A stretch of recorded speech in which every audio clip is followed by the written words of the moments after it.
ఆకలి, సెక్స్, నిద్ర. ఈ 3 జంతువులకి మనుషులకి కామన్. కానీ మనుషుల నుంచి జంతువుని వేరు చేసేదే ఎమోషన్. సో ఇప్పుడు నా emotion zero emotions, zero enemies. నాన్న నన్నెప్పుడూ వెంటాడే ఎమోషన్. ఏ ఎమోషన్ అయినా చిరునవ్వుతో ఎదుర్కోవడం ఒక్క మా నాన్నలోనే చూశాను. మోసం చేస్తేనే పైకొస్తాడనడానికి ప్రతీక రావాడు. Let's play a game.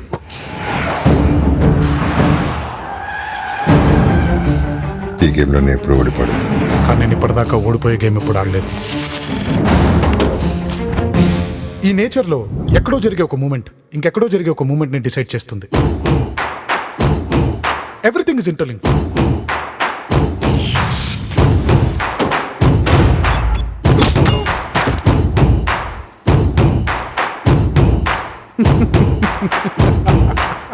Sorry Krishnamurthy గారు, నేను ఇదంతా చేసింది మీ మీద కోపంతో కాదు, మా నాన్న మీద ప్రేమతో. నాన్నకు ప్రేమతో